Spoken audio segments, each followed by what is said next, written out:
మమతా హాస్పిటల్లో అరుదైన శస్త్రచికిత్స. జన్నారంలో భారత రాజ్యాంగ దినోత్సవ వేడుకలు.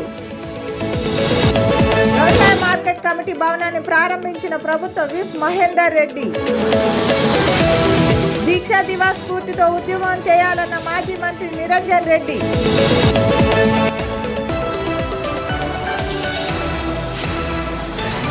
ప్రతి కార్యకర్త కష్టపడుతూ 80% సభ్యత్వాలు నమోదు చేశారని బీజేపీ రాష్ట్ర నాయకులు చేవెళ్ల మహేందర్ అన్నారు. నిరుద్యోగ భృతి, విద్యా భరోసా వంటి పథకాలను హామీ ఇచ్చి ప్రభుత్వం మర్చిపోయిందన్నారు. ఎన్నికల్లో బీజేపీ ఇచ్చిన హామీలు అమలు చేసే వరకు బీజేపీ యువ మోర్చా పోరాటం చేస్తుందన్నారు. ప్రింట్ మరియు ఎలక్ట్రానిక్ మీడియా మిత్రులకు, పెద్దలకు అందరికీ కూడా నమస్కారాలు. ఈరోజు భారతీయ జనతా పార్టీకి సంబంధించినటువంటి సభ్యత్వం విషయంలో రాష్ట్ర వ్యాప్తంగా ఈ యొక్క సభ్యత్వం అనేది చాలా క్రియాశీలకంగా జరుగుతూ ఉంది. అందులో భాగంగా వనపర్తి జిల్లాకు సంబంధించినటువంటి యువమోర్చా నాయకులంతా కూడా ఈ యొక్క క్రియాశీలకమైనటువంటి సభ్యత్వంలో చాలా యాక్టివ్గా పాల్గొంటూ గ్రామీణ స్థాయిలో ఉన్నటువంటి ప్రజలందరినీ కూడా బీజేపీకి దగ్గర చేసే ప్రయత్నం కూడా ఇక్కడ జరుగుతూ ఉన్నాయి. అందులో భాగంగా రాష్ట్ర వ్యాప్తంగా దాదాపుగా 36 లక్షలకు పైగా సభ్యత్వం తీసుకొని భారతీయ జనతా పార్టీకి మరింత బలాన్ని చేకూర్చడం, అందులో వనపర్తి జిల్లా ఇచ్చినటువంటి టార్గెట్లో దాదాపుగా 80% రీచ్ కావడం అనేది చాలా సంతోషకరమైన విషయం. ఇందులో భాగంగా గ్రామీణ స్థాయిలో వెళ్తున్నప్పుడు భారతీయ జనతా పార్టీని నమ్మి కావచ్చు, దేశానికి ఎనలేని సేవ చేస్తున్నటువంటి నరేంద్ర మోడీ గారి విషయం కావచ్చు, నరేంద్ర మోడీ గారు పేద ప్రజలకు అందిస్తున్నటువంటి పథకాలు కావచ్చు, యువతకు ఇస్తున్నటువంటి ప్రోత్సాహాలు కావచ్చు, వీటిని అన్నింటిని కూడా దృష్టిలో పెట్టుకొని అనేక మంది భారతీయ జనతా పార్టీలో క్రియాశీలకమైనటువంటి సభ్యత్వాన్ని తీసుకొని బలాన్ని ఇస్తున్నటువంటి సందర్భాన్ని ఈరోజు మీ అందరూ కూడా తెలియజేస్తారు. అంతేకాకుండా ఈ యొక్క తెలంగాణ రాష్ట్రంలో ఎన్నికల ప్రచారం జరుగుతున్నటువంటి సందర్భాలలో తెలంగాణ రాష్ట్రానికి ఎనలేని సేవ చేస్తాం, తెలంగాణ రాష్ట్రంలో ఉన్నటువంటి ప్రజలకందరూ కూడా మంచి చేస్తామని చెప్పి మోసం చేసినటువంటి ఈ యొక్క కాంగ్రెస్ పార్టీ ఈరోజు తెలంగాణ ప్రజలకందరూ కూడా క్షమాపణ చెప్పాల్సినటువంటి అవసరం ఉన్నది. 10 ఏళ్ల పాటు అధికారంలో ఉన్నటువంటి టీఆర్ఎస్ పార్టీ ఈ యొక్క రాష్ట్రాన్ని అప్పుల రాష్ట్రంగా తీర్చిదిద్దినటువంటి నీచమైనటువంటి చరిత్ర వారికి సొంతమైతే, ఈ తెలంగాణ రాష్ట్ర ప్రజలందరినీ కూడా నెరవేర్చలేనటువంటి హామీలు ఇచ్చి మరొకసారి మోసం చేసినటువంటి పార్టీ ఈ కాంగ్రెస్ పార్టీ, రేవంత్ రెడ్డి పార్టీ. మమతా హాస్పిటల్లో అరుదైన శస్త్రచికిత్స. మమతా సూపర్ స్పెషాలిటీ హాస్పిటల్లో అరుదైన శస్త్రచికిత్స నిర్వహించారు. చింతకాని మండలం పొద్దుటూరు గ్రామానికి చెందిన వెంకయ్యకి చిన్న మెదడులో ఉన్న గడ్డను సర్జరీ చేసి తొలగించారు. 80 ఏళ్ల వయసులో పేషెంట్కు సర్జరీ ఎంత రిస్కోతో కూడుకున్నదని న్యూరో సర్జన్స్ జగదీష్ అన్నారు. ఇటువంటి అరుదైన ఆపరేషన్ తాము విజయవంతంగా పూర్తి చేశామని చెప్పారు. సర్జరీ తర్వాత అనారోగ్య సమస్యల నుంచి పేషెంట్ వెంకయ్య పూర్తిగా కోలుకున్నారని డాక్టర్ జగదీష్ చెప్పారు. Very important and also very complicated and also very dangerous. Anatomical site brain వైజ్గా మీకు అందరికీ తెలిసిందే. మనం తెలుగులో చెప్పాలంటే పెద్ద మెదడు, చిన్న మెదడుగా డివైడ్ చేస్తాం. ఆ చిన్న మెదడులో కూడా దాని ముందు ఒక బ్రెయిన్ స్టమ్ అంటే తెలుగులో మేధాకాండం అంటాం. మేధాకాండం అంటే ఈ బ్రెయిన్ అంతా 1.4 kgs అంటే 1400 grams ఉంటుంది. ఈ బ్రెయిన్ మొత్తంలో ఉన్న బిలియన్స్ ఆఫ్ న్యూరాన్స్ కలిసి బ్రెయిన్ స్టమ్ అంటే 2 finger breadth 3 inches ఉంటుంది. ఆ 3 inchesలో ఈ 1.4 grams ఉన్న kg ఉన్న బ్రెయిన్లో ఉన్న న్యూరాన్స్ అన్నీ ఆ 50 grams మడతపడి ఉంటాయి. అంటే ఆ ఏరియాలో ఉన్న డేంజరస్ ఏరియా బ్రెయిన్ స్టమ్ అంటే మెధాకాండం. ఆ మెధాకాండం అనేది పెద్ద బ్రెయిన్ని వెన్నుపూస కూడా 2 finger పెడితే ఉంటుంది. ఆ వెన్నుపూస కనెక్ట్ చేసే భాగమే బ్రెయిన్ స్టమ్, తెలుగులో మేధాకాండం. ఆ ఏరియా ముందున్న వెంట్రుకలని మనం 4th వెంట్రుకలు అంటాం. ఆ 4th వెంట్రుకలో ఉన్న ట్యూమరు ఆ బ్రెయిన్ స్టమ్ని కంప్రెస్ చేస్తూ పేషెంట్ మనం ప్రజెంట్ అవ్వడం జరుగుతుంది. ఇప్పుడు మీకు పేషెంట్ డీటెయిల్స్ చెప్తాను. పేషెంట్ పేరు జి వెంకయ్య, చింతకాని మండలం, ఖమ్మం డిస్టిక్. మన మమతా హాస్పిటల్కి 1వ తారీఖు 11వ నెల 2024 అంటే ఈ ఇయర్లో అడ్మిట్ అవ్వడం జరిగింది. ఆ తర్వాత అతనికి ఉన్న సమస్యలు అంటే బ్రెయిన్లో ఉన్న గడ్డలకి డిఫరెంట్ ఏరియాస్ని బట్టి సమస్యలు వస్తూ ఉంటాయి. సపోజ్ ఇక్కడ ఫ్రంటల్ లోబ్ ఉంటే ఒక రకమైన సమస్యలు ఉంటాయి, టెంపరల్ లోబులు ఉంటే ఒక రకమైన సమస్యలు ఉంటాయి. అట్నే ఇప్పుడున్న మన పేషెంట్కి చిన్న మెదడులకి ఆ బ్రెయిన్ స్టెమ్కి మధ్యలో, చిన్న మెదడుని మన సెరిబెల్లం అంటాం, దానికి ముందున్న పార్టీని బ్రెయిన్ స్టెమ్ అంటాం. ఆ బ్రెయిన్ స్టెమ్మే టోటల్గా ఉన్న బ్రెయిన్ని వెన్నుపూసకు సప్లై చేస్తుంది, నర్వ్స్ అన్ని. అక్కడి నుంచే మనకి చేతులకు కానీ కాళ్ళకు కానీ నడవగలుగుతున్నాం అంటే వెన్నుపూస ఆధారంతో. ఆ వెన్నుపూసకు వచ్చే నరాలని బ్రెయిన్ స్టెమ్ నుంచి వస్తాయి. బ్రెయిన్ స్టెమ్కి పెద్ద మెదడు నుంచి చెప్పాను కదా ఆల్రెడీ 1.5 kg ఉన్న బ్రెయిన్లో ఉన్న న్యూరాన్స్ వేసి మోసేది ఆ బ్రెయిన్ స్టెమ్, ఆ మేధా కాండం. దానికి ముందున్న ట్యూమరే ఈ వెంకయ్య గారికి ఉన్న ట్యూమర్. ఆయన వ్యాధి లక్షణాలు చెప్తాను. ఫస్ట్ ఆయన 2-3 సంవత్సరాల నుంచి తలనొప్పితో బాధపడటం జరిగింది. తర్వాత కళ్ళు తిరగడం మొదలైనవి. తర్వాత నడుస్తున్నప్పుడు ఒక సైడ్కి తూగడం, ఒక సైడ్కి తూగడం, ఎటు కూర్చోవాలన్నా పడిపోవాలన్నా బాధతో ఉన్నారు. అప్పుడప్పుడు వాంతులు కూడా, బ్రెయిన్లో ప్రెజర్ పెరిగినప్పుడు వాంతులు అయ్యే అవకాశం ఉంటుంది. అవి కూడా తనకు ఫేస్ చేశాడు. అలాగనే మజిల్ వీక్నెస్, 2 చేతులు సరిగ్గా పనిచేయక నడవడం కూడా, డైలీ యాక్టివిటీస్ కూడా డిస్టర్బ్ అయ్యి 8 సంవత్సరాలు బాధపడుతూ మమతా సూపర్ స్పెషాలిటీ హాస్పిటల్కి రావడం జరిగింది 1వ తారీఖున. మనం వచ్చిన తర్వాత కొన్ని పరీక్షలు చేసాం. రొటీన్గా మనం బ్రెయిన్కి సంబంధించిన తలనొప్పి, వాంతులు అలా లేనప్పుడు రొటీన్గా స్కానింగ్లు చేస్తాం. ఆ భాగంగానే సిటీ స్కాన్ బ్రెయిన్ చేయడం జరిగింది. అలాగనే ఎంఆర్ఐ స్కానింగ్ కూడా చేయడం జరిగింది. ఎంఆర్ఐ స్కానింగ్ మీకు ఇప్పుడు చూపిస్తాను.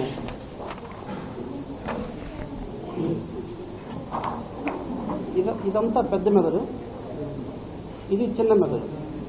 అంటే బ్రెయిన్ ఫస్ట్ మనకి కిందనే స్టార్ట్ అవుతుంది.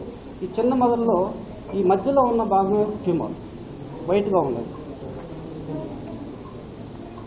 హైదరాబాద్ కూకట్పల్లి తహసీల్దార్ కార్యాలయంలో 504 మంది లబ్ధిదారులకు 5 కోట్ల కళ్యాణ లక్ష్మి షాదీ ముబారక్ చెక్కులను తెలంగాణ ప్రభుత్వం చీఫ్ విప్ డాక్టర్ పట్టం మహేందర్ రెడ్డి పంపిణీ చేశారు. కళ్యాణ లక్ష్మి షాదీ ముబారక్ లాంటి సంక్షేమ కార్యక్రమాలను ఆలస్యం చేయకూడదని అధికారులు ఆదేశించారు.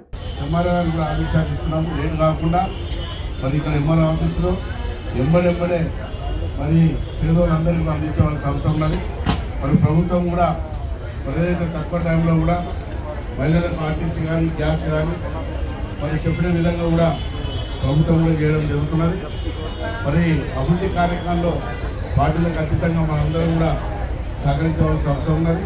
ఎమ్మెల్యే గారు కూడా మేము కూడా తప్పకుండా అభివృద్ధి కార్యక్రమంలో వారు కూడా సహకరిస్తాం.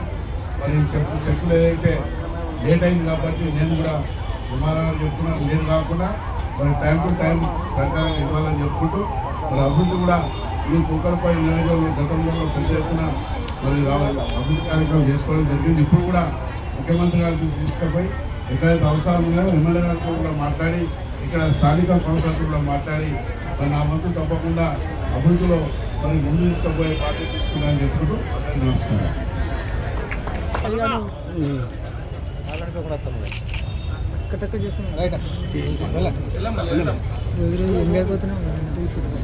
లక్ష్మి గారు రెడీ ఉన్నారు.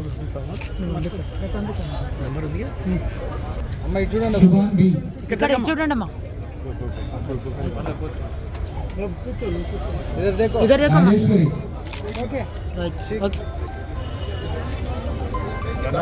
సత్యావతి. మంచిర్యాల జిల్లా జన్నారం మండలం కేంద్రంలో భారత రాజ్యాంగ దినోత్సవ వేడుకలు ఘనంగా జరిగాయి. ఈ సందర్భంగా అంబేద్కర్ సంఘ నాయకులు, వివిధ పార్టీ నాయకులు డాక్టర్ బాబాసాహెబ్ అంబేద్కర్ విగ్రహానికి పూలమాలలు వేసి నివాళులు అర్పించారు. బడుగు బలహీన వర్గాల కోసం డాక్టర్ బాబాసాహెబ్ అంబేద్కర్ రాజ్యాంగాన్ని రచించడం జరిగిందని పలువురు వక్తలు అన్నారు. 1949 నవంబర్ 26వ తారీఖు రోజు డాక్టర్ బాబాసాహెబ్ అంబేద్కర్ గారి ఆధ్వర్యంలో ఏర్పడినటువంటి రాజ్యాంగ రచనా కమిటీ మరి పార్లమెంట్లో ఆమోదింపుకొని దేశ ప్రజలు సుఖవంతమైన జీవనం సాగించడానికి అన్ని విధాల హక్కులను పొందుపరిచి పేద ప్రజలను ఉన్నతంగా ఎదిగే విధంగా ఆ రోజు డాక్టర్ బాబాసాహెబ్ అంబేద్కర్ గారికి ఆనాడు పార్లమెంటు రాజ్యాంగ పరిషత్తు రచనా కమిటీకి అధ్యక్షుడు నియమించిన సందర్భంగా వారు అహోరాత్రులు కష్టపడి మరి దేశ ప్రజలకు రాజ్యాంగాన్ని అందించడం జరిగింది. వారి యొక్క ఆలోచనలు దేశ ప్రజలు మరి సమున్నతంగా అవకాశాలు వినియోగించుకొని రాబో తరాలు కూడా ఈ చీకట్లో మగ్గకుండా వెలుతురు వైపు నిలబడి సమాజానికి ఆదర్శంగా ఉండాలని వారి నాయకత్వంలో ఆ రోజు మరి రాజ్యాంగాన్ని నిర్మించడం జరిగింది. వారు ఏదైతే సమానత్వము అనుకున్నారో ఈరోజు దేశంలో మరి దాదాపు కూడా చట్టసభలలో కానీ ఉద్యోగాల్లో కానీ విద్యారంగాల్లో కానీ మరి ప్రజలంతా వినియోగించుకొని ఆ యొక్క రాజ్యాంగానికి రక్షణ ఉంటున్నారు కాబట్టి మనం అందరం కూడా సుఖశాంతాలతో జీవించగలుగుతున్నాం. మరి దేశ ప్రజలందరూ కూడా అదేవిధంగా ఈ యొక్క హక్కులను మనం అతిక్రమించకుండా చట్టాలకు లోబడి ఆయన ఆలోచనలకు అనుగుణంగా మనం జీవించి వారి యొక్క నాయకత్వాన్ని మనం ఇంకా ముందు తరాలకు తీసుకెళ్లే విధంగా మనమంతా ఇదే విధంగా ఉండాలని మనవి చేస్తూ మరి జన్నారం మండల కేంద్రంలో డాక్టర్ బాబాసాహెబ్ అంబేద్కర్ గారి విగ్రహానికి మనం ఈరోజు నివాళులు అర్పించుకోవడం జరిగింది. ఈ కార్యక్రమానికి మండలంలోని ప్రముఖ రాజకీయ నాయకులందరూ కుల సంఘాల నాయకులందరూ హాజరై వారికి నివాళులు అర్పించడం జరిగింది. కాబట్టి ఈ సందర్భంగా హాజరైన ప్రతి ఒక్కరికి కూడా డాక్టర్ బాబాసాహెబ్ అంబేద్కర్ సంఘం తరఫున నమస్కారాలు తెలియజేస్తా ఉన్నాం. జోహార్ డాక్టర్ బాబాసాహెబ్ అంబేద్కర్. రైతు పండించిన పంటకు తెలంగాణ రాష్ట్ర ప్రభుత్వం గిట్టుబాటు ధర కల్పిస్తూ బోనస్లు ఇస్తుంటే కొందరు ప్రభుత్వ కొనుగోలు కేంద్రాల్లో తమ చేతివాటం ప్రదర్శిస్తున్నారు. రైతు వద్ద తక్కువ ధరకు కొనుగోలు చేసి ధాన్యాన్ని నకిలీ రైతుల పేరుతో అదే కొనుగోలు కేంద్రానికి ప్రభుత్వ మద్దతు ధరకు ధాన్యాన్ని అమ్ముతున్న ముఠా గుట్టురట్టయింది. సాక్షాత్ స్థానిక ఏఎంసీ చైర్మన్ రంగంలోకి దిగి రైతులకు భరోసా కల్పించేలా అక్రమాలను పాల్పడుతున్న వారిపై చర్యలు తీసుకోవాలంటూ అధికారులను ఆదేశించారు. నా పేరు నందికోల బుజ్జిబాబు. నా ధాన్యం చీపి రాధాకృష్ణ అనే వ్యాపారానికి ఆయనకు అమ్మాను, వ్యాపారస్తుడికి. ఆయన పెద్ద సంచులు ఏమంటే లేవు, చిన్న సంచులు ఏమని దీనికి చిన్న సంచులకి పురమాంచి వేస్తున్నాను. ఎంత కమ్మారు మీరు? 1600 బస్తా 76 కేజీలు. ఖమ్మం జిల్లా వేంసూరు మండలంలో దిద్దుపూడి, భీమవరం, కందుకూరు, బరినపాడు గ్రామాలు ఆంధ్ర బోర్డర్లో ఉండే గ్రామాలు. దిద్దుపూడి గ్రామంలో ప్రభుత్వం ధాన్యం కొనుగోలు కేంద్రంలో ఓ రైతు వద్ద నుండి ధాన్యం వ్యాపారి ధాన్యం కొనుగోలు చేసి అదే ధాన్యాన్ని మళ్లీ తిరిగి ప్రభుత్వం కొనుగోలు కేంద్రానికి అమ్మి తరలించే ప్రయత్నంలో మీడియాకు చిక్కారు. సదరు రైతు ఇంట్లో పరిస్థితుల రీత్యా దిద్దుపూడికి చెందిన ఓ దళారికి 1600 చొప్పున తన 3 ఎకరాల్లో పండించిన ధాన్యాన్ని అమ్ముకున్నాడు. రైతు వద్ద నుంచి ధాన్యం కొనుగోలు చేసిన ఆ దళారి ఆ ధాన్యాన్ని ప్రభుత్వ గని బ్యాగుల్లో నింపి కాటాలు వేయించి భీమవరం కొనుగోలు కేంద్రం పేరుతో మళ్లీ ప్రభుత్వానికి అమ్మి దిద్దుపూడి నుంచి తరలించే ప్రయత్నం చేశాడు. ఈ తతంగం అంతా జరిగింది ప్రభుత్వం ధాన్యం కొనుగోలు కేంద్రంలోని. రైతుల ధాన్యాన్ని వక్ర మార్గంలో మళ్లీ ప్రభుత్వానికి అమ్మాలి అని చూసిన దళారికి గని బ్యాగులు ఎక్కడి నుంచి వచ్చాయి? లారీలను మేనేజ్ చేసి డంప్ పాయింటింగ్ ప్రాంతం కాకుండా వేరే ప్రాంతానికి తీసుకువెళ్లి ఈ ధాన్యాన్ని లోడింగ్ చేసే వెసులుబాటు ఎవరు కల్పించారు అనే విషయాలు ప్రశ్నార్థకంగా మిగిలాయి. దగ్గర తెచ్చుకున్నాం సార్. అట్లా ఎవరు తెచ్చుకోమన్నారు? తెచ్చుకోమలేదు, మరి తర్వాత మనకు వచ్చాక అప్పచెప్పుకుందామని. గవర్నమెంట్ నుంచి సప్లై వస్తుంది కదా సార్, రాలేదు సార్. రైతులు కొట్టలేదు అంటే సార్. 10 రోజులు అయింది సార్. గన్నీస్ అయితే రైతులు అట్లా కొంటారు సార్. రైతులు మార్చి వచ్చి కరెక్ట్గా ఎన్ని రోజులు అవుతుందో చెప్పండి. గన్నీస్ అయిపోయి బ్యాగ్స్ అయిపోయి ఎన్ని రోజులు అవుతుంది? 4 రోజులు. 10 రోజులు. అంతకుముందు రైతుల ద్వారా విషయం తెలుసుకున్న సత్తుపల్లి ఏఎంసీ చైర్మన్ దోమ ఆనంద్ బాబు రంగంలోకి దిగారు. దళారులు రైతుల ధాన్యాన్ని వక్ర మార్గంలో అమ్మకాలు జరుపుతున్న ప్రాంతానికి వెళ్లి ధాన్యం తరలిస్తున్న లారీని నిలిపివేశారు. సంబంధిత ధాన్యం కొనుగోలు అధికారులు ఎంపీఎంసీసీలను ఘటనా స్థలానికి పిలిపించి రైతులకు నష్టం చేకూర్చే విధంగా ఇటువంటి చర్యలకు పాల్పడుతున్న వారిపై చర్యలు తీసుకోవాలంటూ అధికారులను ఆదేశించారు. ఇలాంటి ఘటనలు పునరావృతం అవుతుంటే ఏం చేస్తున్నారంటూ అధికారులపై ఆగ్రహం వ్యక్తం చేశారు. 7,000 వేశారు. ఒక ముఠా వచ్చేసి 6,000 వేశారు. వేరే ముఠా దగ్గర లిస్ట్ తీసుకోవాలి. సంచులు వెళ్ళినది మనం రాసుకున్నాం కదా. బాబేందమ్మని నోట్స్ దగ్గర నుంచి సార్ అడిగేది ఏంటంటే 17,000 వచ్చినాయి మీకు. అవునండి. 17,000కి లెక్క ఉందని అడుగుతున్నారు. ఎన్ని ఇచ్చారు అనే లెక్క ఉందా? ముందు సార్ స్థానిక రైతులతో మాట్లాడి రైతులు తొందరపడి తక్కువ ధరకు ధాన్యాన్ని అమ్ముకోవద్దని సూచించారు. ప్రభుత్వం కల్పిస్తున్న మద్దతు ధర, బోనస్ రైతులు పొందాలని కోరారు. దళారులకు సహకరిస్తున్న వారిని పెంచేందుకు జిల్లా స్థాయి అధికారి ద్వామ ఏపీడీ నూరుద్దీన్ భీమవరం, దుద్దుపూడి గ్రామాల్లో రైతుల వద్ద నుంచి సమాచారం తీసుకున్నారు. ధాన్యం చెక్ చేసుకోవడానికి వస్తారు కదా సార్. పంపిస్తారుగా. ఇవ్వనంటే మీకు ఎందుకమ్మా మేము పంపిస్తాం, మీకు గన్నీస్ వచ్చినప్పుడు మాకు ఇవ్వాలి అన్నారు. 865 ఒకటి తెలియదు సార్, మాకు తెలియదు. సరే అనుకుంది. 5,640 టిక్కీలు మరి అట్లా చెప్పారేమో.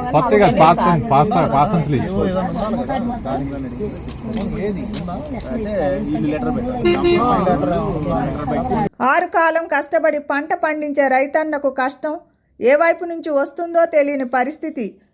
ప్రభుత్వం కొనుగోలు కేంద్రంలో దళారీ రైతు వద్ద నుంచి కొనుగోలు చేసిన ధాన్యాన్ని అదే ప్రభుత్వ కేంద్రానికి అమ్మి రైతుకు రావలసిన మద్దతు ధరను దళారుల చేతులకు అందకుండా చూడాలని ప్రజలు కోరుతున్నారు. బుజ్జిబాబు అండి, మా నాన్న నందికోల బుజ్జిబాబే.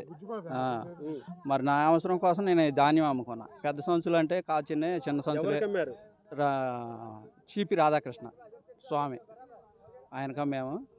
మరి నా అవసరం కోసం అమ్మే. అయితే పెద్ద సంచుల్లో ఏమంటే లేదు, చిన్న చిన్న చిన్న బ్యాగ్ లేనండు. మరి సర్లే తప్పదన్న. అయితే కేజీ 300 ముగ్గేసుకున్నారు.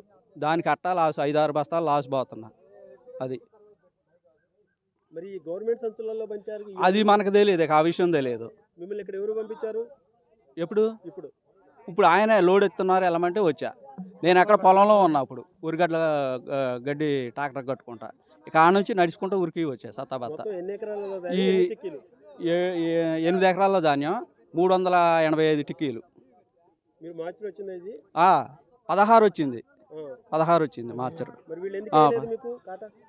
వీళ్ళు దాన్ని మళ్ళీ ధాన్యాన్ని తూర్పాల పట్టమంటున్నారు. మా ఊరు సెక్రటరీ తూర్పాల పట్టమంటే పక్కన రైతుదే 4 రోజులు మట్టి పడుతున్నారు. ఆ మిషన్ ఇంకా అవతల వాళ్ళకి పోయేసరికి మళ్ళీ మాకు తిరిగి వచ్చేసరికి ఈ 20 రోజులు దోసుకుపోయేటట్టు ఉందని అవతల మా నాన్నకు బాగలేక హాస్పిటల్లో ఉన్నాడు.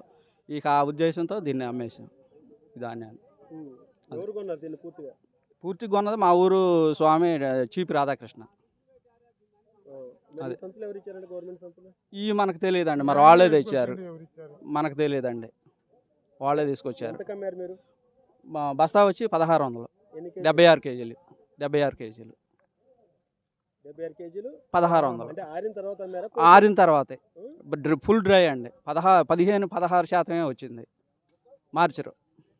అదే గచ్చిబౌలి స్టేడియంలో అంతర్జాతీయ దివ్యాంగుల దినోత్సవ వేడుకలు ఘనంగా జరిగాయి. దివ్యాంగుల క్రీడా పోటీలను మంత్రి ధనసిరి సీతక్క, తెలంగాణ ప్రభుత్వ చీఫ్ విప్ డాక్టర్ పట్నం మహేందర్ రెడ్డి, రాష్ట్ర sports authority chairman Sivasena Reddy ప్రారంభించారు. 33 జిల్లాలకు చెందిన క్రీడాకారులు ఈ పోటీలో పాల్గొన్నారు.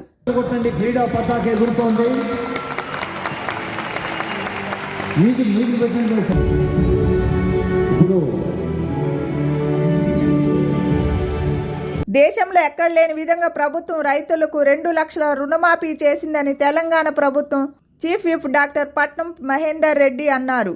మేడ్చల్, మల్కాజ్గిరి జిల్లాలోని కూకట్పల్లి, మేడ్చల్ నియోజకవర్గం పర్యటించారు. 34 లక్షల నిధులతో నూతనంగా నిర్మించిన మేడ్చల్ వ్యవసాయ మార్కెట్ కమిటీ నూతన భవనాన్ని ఆయన ప్రారంభించారు. ప్రస్తుతం ధాన్యం, పత్తి కొనుగోలు కేంద్రాల్లో రైతులు పండించిన ఉత్పత్తులను ప్రభుత్వం కొనుగోలు చేస్తుందన్నారు. ఈ కొనుగోలు మరింత వేగవంతం చేయాలని అధికారులను ఆదేశించినట్లు చెప్పారు.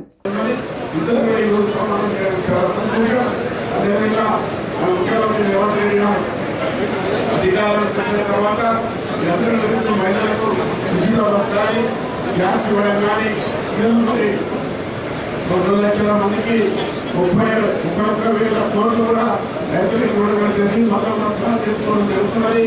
రైతులందరూ రుణమాఫీ చేసి రైతులను ఆదుకోవడం జరుగుతుంది. రైతులకు ముఖ్యంగా పంటలు పండించాలంటే వాళ్ళకు డబ్బులు కావాలి కాబట్టి మరి ప్రభుత్వం ఎంత భారం ఉన్నప్పటికీ కూడా మన ముఖ్యమంత్రి గారు రైతుల పట్ల ఆలోచించి వాళ్ళు ముందు పోవడం జరుగుతున్నది. వాళ్ళు ఇంకా తక్కువ టైంలో ఇంకా ముందు కూడా రైతులు ఆదుకోవడం జరుగుతున్నది. పెన్షన్ కూడా చాలా పెద్ద నియోజకవర్గం కాబట్టి రైతును రాజుగా చేయడమే తమ ప్రభుత్వ విధానమని మంత్రి పొన్నం ప్రభాకర్ అన్నారు. హుజూరాబాద్ మార్కెట్ కమిటీ ప్రమాణ స్వీకారం కార్యక్రమానికి ఆయన ముఖ్య అతిథిగా పాల్గొన్నారు. రైతులకు నమ్మకం కలిగించేలా మార్కెట్ కమిటీ పనిచేయాలన్నారు. కాంగ్రెస్ ప్రభుత్వం రైతుల ప్రభుత్వం అన్నారు. అధికారంలోకి వచ్చినగా చేయాలని ఆగస్టులో దేవాలయం సందర్శన అనుకున్నాం, ప్రకటించడం, ముఖ్యమంత్రి గారి దగ్గరికి పోయినాం. దానికి సంబంధించి 35,85,00,000 రూపాయలతోటి శాంక్షన్ తీసుకొని ఫౌండేషన్ వేసినాం. భవిష్యత్తులో అక్కడ ఒక పెద్ద అన్నదాన కేంద్రం అవుతుంది. అందరం సహకరిద్దాం. అన్నదానం చేయాలనుకున్న వాళ్ళు అక్కడికి వచ్చి అన్నదాన ట్రస్టుల సభ్యుడిగా కండి రేపు భవిష్యత్తులో పేదలు, భక్తులు వచ్చే వాళ్ళు ఉచితంగా భోజనం చేసే సౌకర్యం ఉంటుంది. ఇల్లంతకుంట రామాలయంలో మనం ఏ విధంగా శ్రీరామనవమికి వచ్చేటువంటి వాళ్ళందరూ అక్కడ ఉన్నటువంటి వ్యాపారస్తుల సహకారంతో పండుగప్పుడు ఏ విధంగా భోజనం చేస్తామో అట్లా నిత్య అన్నదానం అక్కడ వేమరాలో జరిగే విధంగా మరి కార్యాచరణ జరుగుతుందనే మాట సందర్భంగా మనవిస్తూ ఈరోజు ఈ కార్యక్రమం ద్వారా ఒకటే మాట, కానీ అని నిరుపేదలకు CMRF చెక్కులు నేరుగా నేను ఇస్తే నువ్వెట్లిస్తావు, నీకేముందని చెప్పి అడిగాను. మరి నేను అడుగుతున్నా ఇవాళ, మరి కేటీఆర్ గారు మరి బై ఎలక్షన్ అయినప్పుడు 100 కోట్లు ఖర్చు పెట్టి మీ పార్టీ ఓడిపోయిన తర్వాత అప్పుడున్న ఇన్ఛార్జ్ మీ TRS party incharge Gellu Srinivas garu ఎట్లా పంచిండు ఆ చెక్కులు, ఏ అధికారంతో పంచిండని నేను ఇవాళ అడుగుతున్నా. ఎక్కడైనా రూల్ ఉందా? ఎమ్మెల్యేనే పంచాలి CMRF చెక్కులని రూల్ ఉందా? మీరు పంచక ఇక్కడ ఉన్న ఎమ్మెల్యే రీల్స్ చేసుకొని తిరిగి ఆ చెక్కుల డేట్లు అయిపోతే అవస్థపడి మళ్ళా ఆ చెక్కులు తీసుకొని ప్రభుత్వ ఆఫీసుల చుట్టూ తిరుగుతున్నారు. అట్లాంటప్పుడు మేము ఓడిపోయినా ప్రజల పక్షాన ఉంటా, మీ సంక్షేమం పట్ల ఉంటా అని చెప్పి నేను చెక్కులు పంచడం జరిగింది. మరి దీనికి మీరు సమాధానం చెప్పాలి. కొంచెం మీరు 10 ఏళ్ళు మంత్రిగా ఉన్నారు, మరి మీరు కొంచెం ఇట్లాంటి కామెంట్లు చేసేటప్పుడు, ఇట్లాంటి సోషల్ మీడియాలో పెట్టేటప్పుడు మీరు కొంచెం ఆలోచించుకోవాలి. మీరు చదువుకున్న వాళ్ళు చేయాలని చెప్పి నేను వారికి ఈ సభ ద్వారా నేను తెలియజేస్తున్నా. ఖమ్మం జిల్లా సత్తుపల్లి నియోజకవర్గంలో పలు అభివృద్ధి కార్యక్రమాలు ఎమ్మెల్యే మట్టా రాగమయ్య శంకుస్థాపన చేశారు. ఈ సందర్భంగా ఎమ్మెల్యే మట్టా రాగమయ్య మాట్లాడుతూ సీఎం మంత్రుల సహాయంతో అభివృద్ధి పనులు చేస్తున్నామని చెప్పారు. అన్ని వర్గాల ప్రజలను ఆదుకోవడం కోసం ప్రభుత్వం కృషి చేస్తుందన్నారు. మన కాంగ్రెస్ ప్రభుత్వం ఏర్పడి సంవత్సరం అవుతున్న సందర్భంగా కాంగ్రెస్ ప్రభుత్వం ఏమేం పథకాలు చేపట్టారు, ఎంతవరకు విజయాలు సాధించు మీ అందరికీ తెలుసు. దాదాపు ఇచ్చిన 6 గ్యారెంటీలు 5 గ్యారెంటీ దాన్ని బేసుకొని అందరికి ఇందిరమ్మ ఇల్లు పథకం, రైతు రుణమాఫీ దాదాపు 60% అయిపోయిన వరకు కంప్లీట్. రైతు భరోసా ఇవన్నీ వస్తాయి. అయితే ఇంత ముందు కంటే ధాన్యం కొనుగోలు సెంటర్లు సంఖ్య పెంచడం కూడా జరిగింది. అడిగిన చోట్లంతా ఇచ్చారు. సన్నధాన్యానికి 500 రూపాయల బోనస్ కూడా ప్రకటించడమైంది. చాలా ఖాతాల్లో కూడా పడ్డాయి. కనుక రైతులందరికీ కూడా కాంగ్రెస్ ఏదో మేలు చేయాలన్న తపనతోటే, రైతును రాజు చేయాలన్న లక్ష్యంతో పనిచేస్తూ వస్తున్నారు. అలాగే మహిళలు కూడా సంక్షేమ పథకాల్లో పెద్ద పీట వేయగలిగింది. మనందరికీ తెలుసు, మహిళలందరికీ ఉచిత బస్సు ప్రయాణం, అలాగే మనకి గృహజ్యోతి కింద 200 యూనిట్ల వరకు కరెంటు ఫ్రీ ఉంది. దాదాపు చాలా మందికి వచ్చింది. ఏదైనా సాంకేతిక కారణాలతో 1-2 వాళ్ళకి మిస్ అయినా కూడా త్వరలో అది కూడా ఎడిట్ ఆప్షన్ వస్తే అది కూడా అయిపోతుంది. అంతేకాకుండా గ్యాస్ సిలిండర్ కూడా 500కే వస్తాయి. ఇలా చెప్పుకుంటూ పోతే మనం చాలానే చేస్తున్నారు.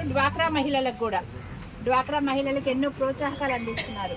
ఇంతకుముందు పావలా వడ్డీ పేరుతో చాలా వడ్డీ తీసుకునే వాళ్ళకి మనకు లెక్క తెలియలేదు. అది ఇప్పుడైతే వడ్డీ కూడా గవర్నమెంటే చెల్లిస్తుంది. మీకు వడ్డీ లేని రుణాలు ఇస్తున్నారు డ్వాక్రా మహిళలకి. అలాగే ఏదైనా ఫుడ్ ప్రాసెసింగ్ యూనిట్స్ అంటే ఆహారానికి సంబంధించినవి, మీరు పచ్చళ్ళు కానీ తర్వాత ఏదైనా స్వీట్స్ ఇట్లాంటివన్నీ ఏమైనా చేసుకోవడానికి కానీ, అలాగే పిండి మిల్లులు, కారం మిల్లులు ఇట్లాంటివన్నీ పెట్టడానికి కానీ మీకు 35% సబ్సిడీతో కూడా మీకు లోన్లు ఇవ్వడం జరుగుతుంది. మీరు ఎవరైనా ఇంట్రెస్ట్ ఉంటే కనుక మహిళలందరూ చర్చించుకొని అవి తీసుకొని అట్లా కూడా మీరు ఆర్థికంగా బలపడవచ్చు. అలాగే మహిళలకు కూడా ఇందిరమ్మ అమ్మ ఆదర్శ పాఠశాలలు అని వాటి మహిళలకు అందరికీ కూడా యూనిఫామ్లు కుట్టడం, స్కూల్ పిల్లలకి యూనిఫామ్లు కూడా వాళ్ళకి గ్రూప్ సభ్యులకి అప్పగించడం జరిగింది. అలాగే క్యాంటీన్లు కూడా ఇప్పుడు మండల కేంద్రాల్లో కానీ పంచాయతీ ఆఫీసులో ఇట్లా క్యాంటీన్లు కూడా నిర్వహించుకోవడానికి. తెలంగాణ రాష్ట్రంలో కాంగ్రెస్ పార్టీ అధికారం చేపట్టిన తర్వాత ఇచ్చిన హామీలను ఒక్కొక్కటిగా అమలు చేసుకుంటూ రాష్ట్రంలో ప్రజారంజక పాలన కొనసాగిస్తుందని అశ్వరావుపేట ఎమ్మెల్యే జారె ఆదినారాయణ అన్నారు. అశ్వరావుపేట నియోజకవర్గంలో 5 మండలాల్లో 27 కోట్ల వ్యయంతో చేపట్టనున్న అభివృద్ధి పనులను శంకుస్థాపన చేశారు. అన్ని గ్రామాల్లో అంతర్గత డ్రైనేజీల నిర్మాణం, సీసీ రోడ్ల నిర్మాణం చేపడతానని హామీ ఇచ్చారు. జరగబోయే ఎలక్షన్స్ మున్సిపాలిటీలు జరుగుతాయన్న ఆలోచనతో ప్రభుత్వం ఒక అడుగు ముందుకేసి ఆ తరుణంలో మన తరపున ఒక సిఫార్సు చేసినాం. ఇక్కడ అవకాశం ఉంది, చేయొచ్చు అనేది మనం మీ అందరి అభిప్రాయాల మేరకు నేను దాన్ని ఒక సిఫార్సు చేయడం జరిగింది. మనతో పాటు సుమారు 72 మున్సిపాలిటీ కొత్తగా అయ్యే అవకాశం ఉంది. మనతో పాటు రాష్ట్రం కొత్తగా అది అందులో మంది ఒకటి ఉంది. దాని తగ్గట్టుగా ప్రక్షాళన రూపకల్పన అధికారులు ఆల్రెడీ బలవంతం పని చేస్తూనే ఉన్నారు. ప్రక్షాళన తీసుకుని వెళ్తూనే ఉన్నారు. మున్సిపాలిటీ అవ్వడానికి ఉన్న ఫీడ్బ్యాక్ ఏంటి కూడా చూస్తూ ఉన్నారు, వనరులు ఏంటి చూస్తూ ఉన్నారు. ఇక్కడ ఉన్నటువంటి భద్రాచలం శ్రీ సీతారామచంద్ర స్వామి వారి దేవస్థానం వారు కార్తీక మాసం బహుళ ద్వాదశి సందర్భంగా గోదావరి నదీమ తల్లికి ఘనంగా దీపస్తంభ హారతులతో నదీ హారతి కార్యక్రమం నిర్వహించారు. రామాలయం నుండి వేద మంత్రోచ్చరణ నడుమ మేళతాళాల మధ్యన స్వామివారి పాదుకలను పల్లకిలో గోదావరి నది వద్దకు తీసుకువచ్చి నదీ జలంతో అభిషేకాన్ని నిర్వహించారు. ఆలయ అర్చకులు గోదావరి నదీమ తల్లికి తాంబూలం, పసుపు కుంకుమ, చీర, గాజులు ఈవో రమాదేవి దంపతులు సమర్పించారు.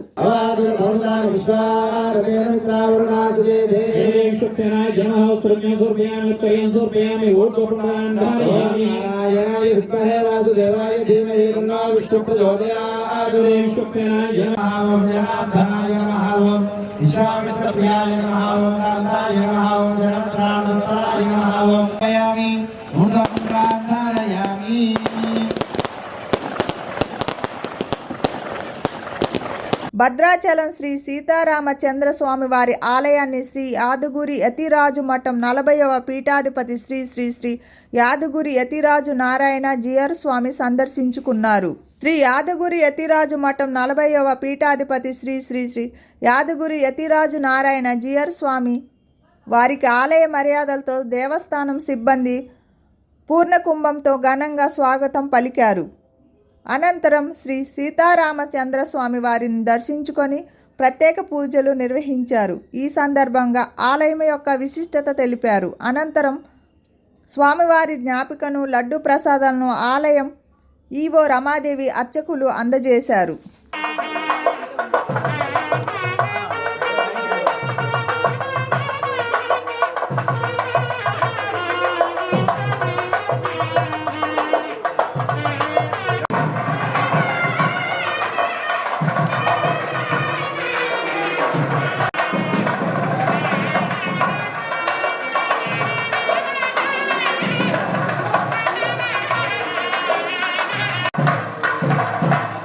కేసీఆర్ 2009 నవంబర్ 29న దీక్షా దివాస్ 3 తరాల ఉద్యమాన్ని ఉధృతం చేసి తెలంగాణ రాష్ట్రం సాధించారని మాజీ మంత్రి నిరంజన్ రెడ్డి అన్నారు.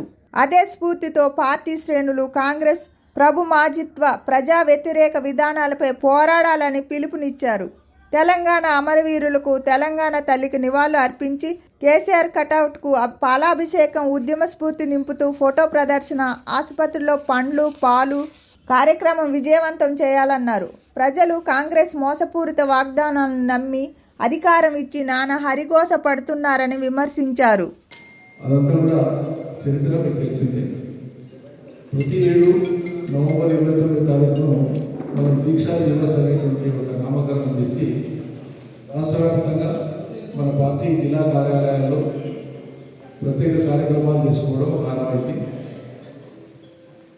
10 ఏళ్ళు అధికారంలో ఉన్నాం. ఈసారి మన ప్రతిపక్షంలో ఉన్న దీక్షా దివస్ వచ్చేటువంటి సందర్భంగా ఈ దీక్షా దివస్ను మనం ఒక కార్యక్రమం లాగానే కాకుండా ఇవాళ ఉన్నటువంటి పరిస్థితులలో మన శ్రేణులకు కొత్త ఉత్సాహాన్ని నింపేటువంటి విధంగా ఈ కార్యక్రమాన్ని నిర్వర్తించాలని మన పార్టీ నిర్ణయించింది. అందులో భాగంగా 29 నాడు కార్యక్రమం ఎట్లుండాలి, దానికి ఏమేమి ఏర్పాట్లు చేసుకోవాలి, ఏ రకంగా కార్యక్రమాలను ప్రజల్ని ప్రభావితం చేసినట్లు, మన శ్రేణుల్ని తెలంగాణ వాళ్ళని ప్రభావితం చేసినట్లు కార్యక్రమాలు నిర్వహించాము.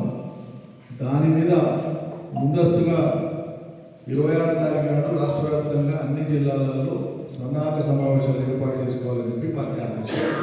భద్రాద్రి కొత్తగూడెం జిల్లా పాల్వంచలో అఖిల భారత SC/ST హక్కుల పరిరక్షణ సంఘం ఆధ్వర్యంలో భారత రాజ్యాంగ దినోత్సవ వేడుకలు ఘనంగా జరిగాయి. పాల్వంచ అంబేద్కర్ సెంటర్ వద్ద డాక్టర్ బిఆర్ అంబేద్కర్ కాంస్య విగ్రహానికి పూలమాలలు వేసి నివాళులు అర్పించారు. రాష్ట్ర నాయకులు కాల్వ దేవదాస సంఘం గౌరవ అధ్యక్షులు కాల్వ భాస్కర్ రావు, సంఘం అధ్యక్షులు కాల్వ ప్రకాష్ రావు, సంఘం నాయకులు ముండ్లపాటి రాజేంద్ర కుమార్, కొత్తపల్లి సోమయ్య, దండోర శ్రీను, కాల్వ రామారావు, కొప్పుల వెంకన్న, నామా ప్రసాద్, గొడ్ల మోహన్ రావు, వాసుమల్ల సుందర్రావు, నామా నవీన్, నామా పండ్లు, మిరియాలు వెంకటేశ్వర్లు, కూళ్లపూడి పురవీన్, బర్ల వెంకట్రావు తదితరులు పాల్గొన్నారు. మనమందరం సమిష్టిగా పోరాటం చేయాలని చెప్పని ఈ భారత రాజ్యాంగాన్ని కాపాడుకోవాల్సినటువంటి పవిత్రమైనటువంటి కర్తవ్యం మన మీద ఉందని చెప్పని మనమందరం గుర్తెరిగి ఈ యొక్క రైతులు, మైనారిటీలు, బడుగు బలహీన వర్గాలు, బీసీలు అందరూ భారత రాజ్యాంగాన్ని కాపాడుకోవడానికి సమాయత్తమై ప్రతి ప్రమాదం నుంచి దాన్ని నిలబెట్టుకోవడానికి కావాల్సినటువంటి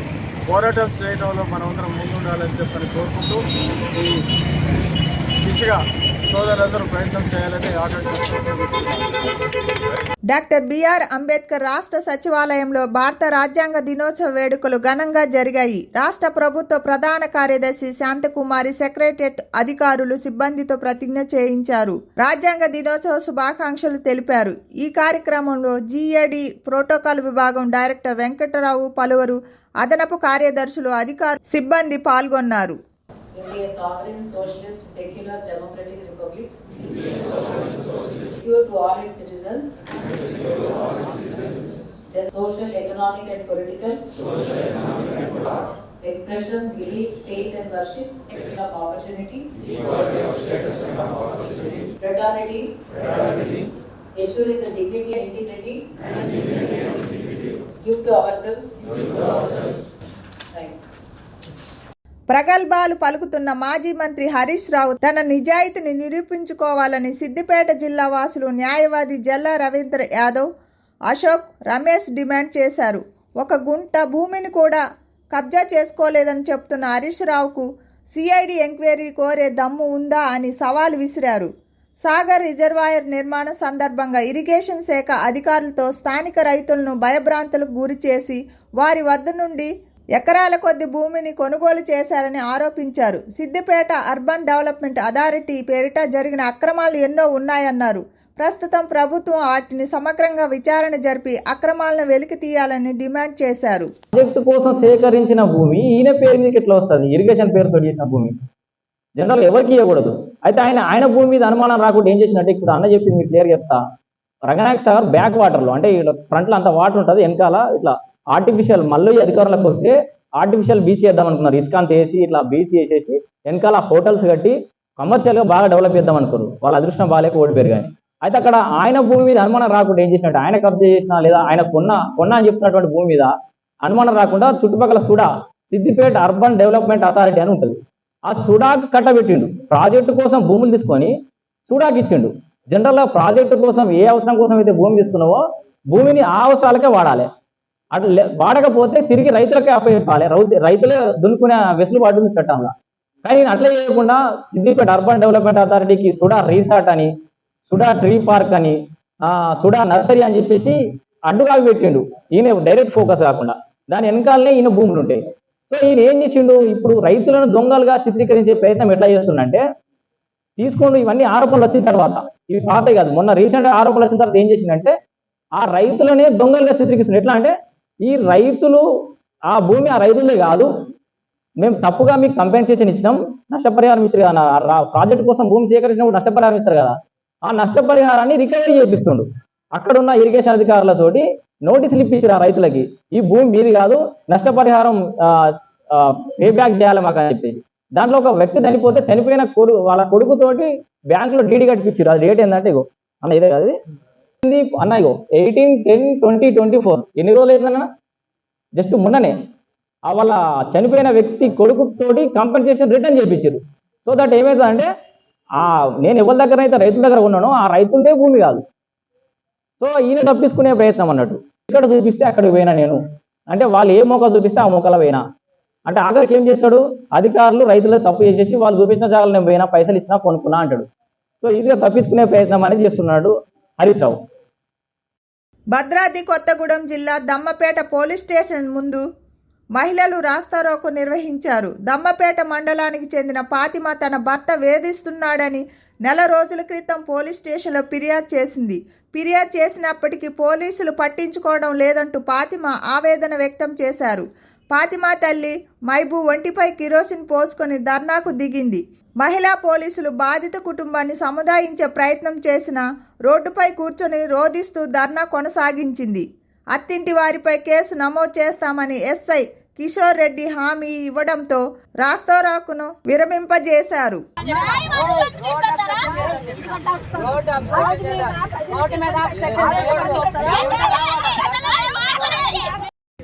ఒకవేళ చెప్పేది మీరు అర్థం కాదమ్మా, మీరు మాకు దరఖాస్తు ఇచ్చారు, ఇచ్చిన తర్వాత మా ఏ గారికి మేము చెప్పడం జరిగింది, అర్థమవుతుందా, దీనికి సంబంధించి పంపించడం జరిగింది. మీకు ఇప్పటికీ కేసు కావాలనుకుంటే నేను మీ అల్లుడి మీద నాకు మీ భర్త మీద కేసు చేయమంటే కేసు చేస్తాం, రెడీగా ఉన్నాం, ఓకేనా? కేసు చేసి చట్ట ప్రకారం ఏదైతే దాని ప్రకారం చేస్తాం, వచ్చి పిటిషన్ అయితే దాని ప్రకారం కేసు చేస్తాం.